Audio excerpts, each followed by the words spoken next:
Yes, students, today we are going to start our chapter 4 of Geography, Agriculture. India is an agriculturally important country. Important कैसे है? क्योंकि 2/3 of its population is engaged in agricultural activities. As you have read in economics also, 3 sector हमने किए थे, primary, secondary and tertiary. तो primary sector में क्या था? ज़्यादा लोग उसी में एम्प्लॉयड थे.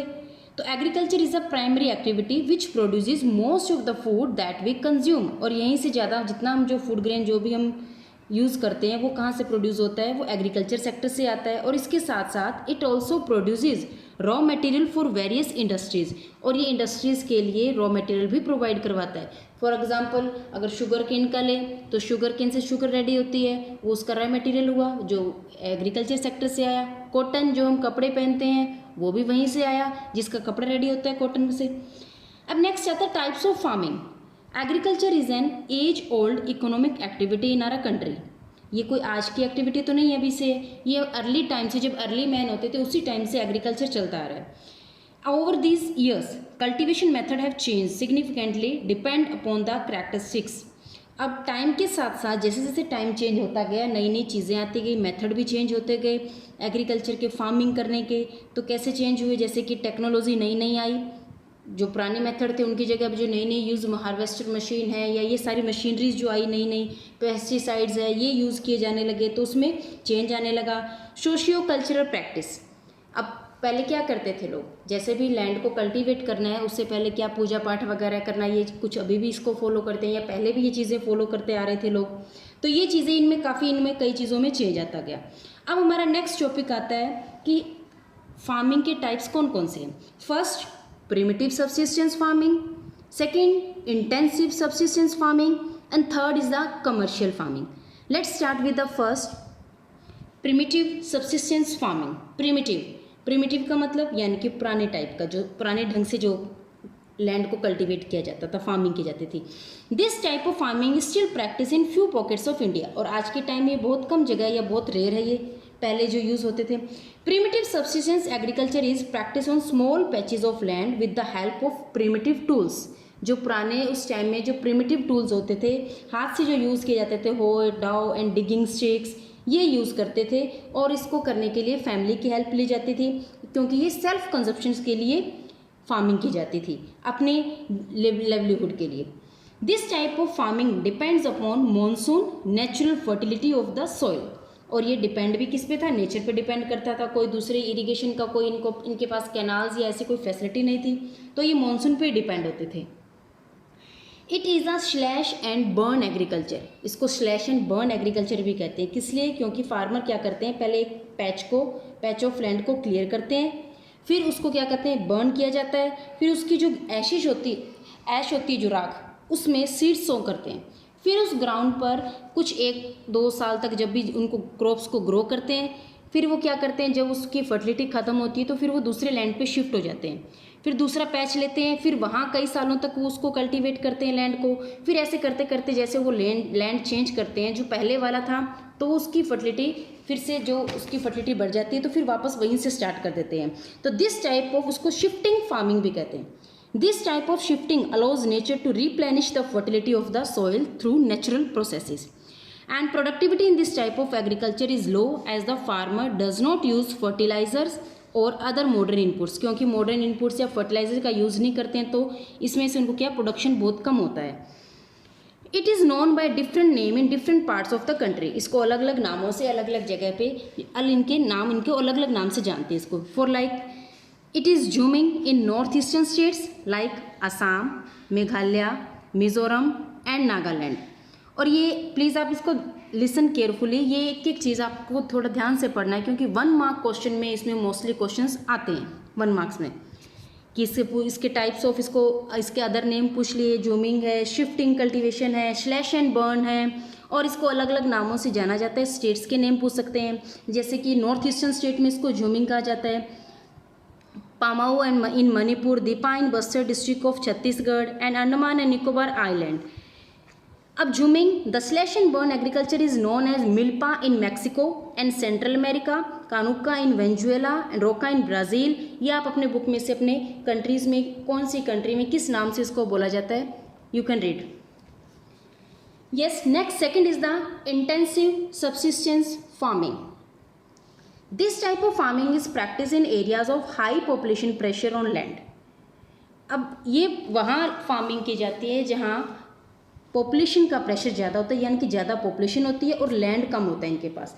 It is a labour intensive farming, इसमें लेबर ज़्यादा चाहिए. Where high dosage of biochemical inputs and irrigation are used for obtaining higher production.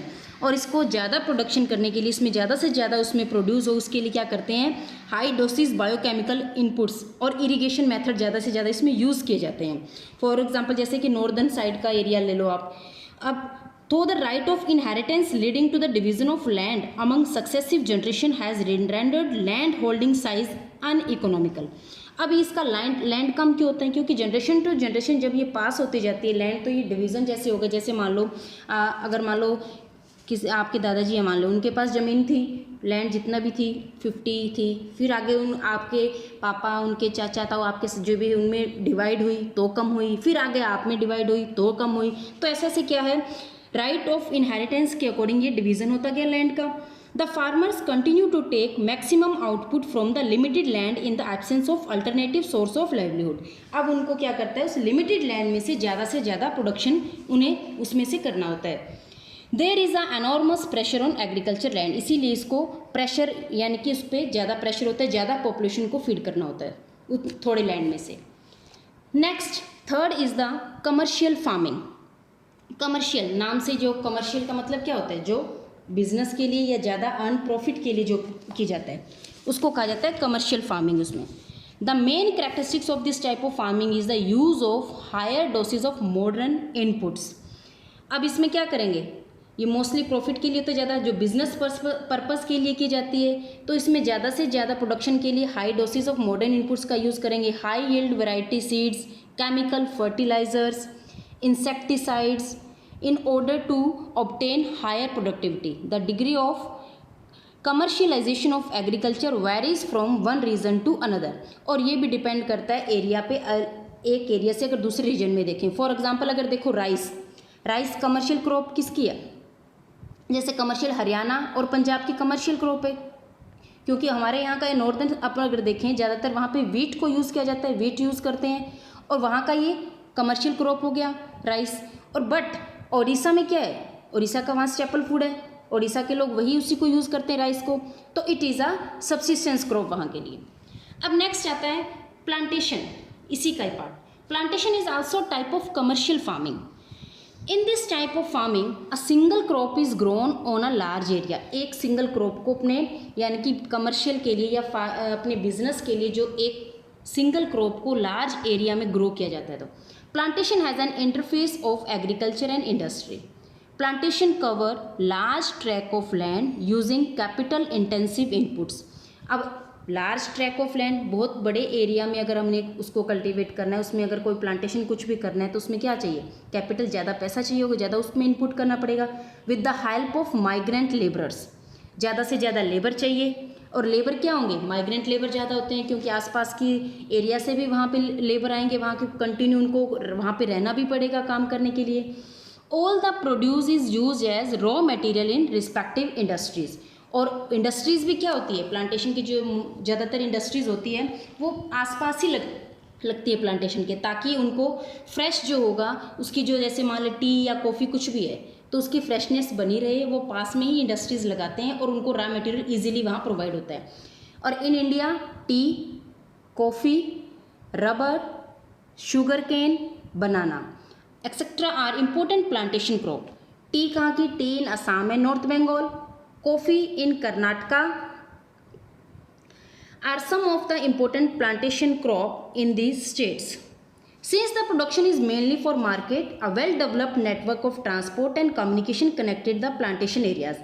अब इनके लिए क्या होगा, अब इन प्लांटेशन के लिए क्या क्या मेन फीचर्स की, क्या क्या इनको रिक्वायरमेंट इनकी क्या होगी, वेल डेवलप्ड नेटवर्क हो ट्रांसपोर्ट का, आने जाने की कोई प्रॉब्लम ना हो, ट्रेन से या किसी तरह से भी गुड्स को या आगे ट्रांसफ़र करें तो.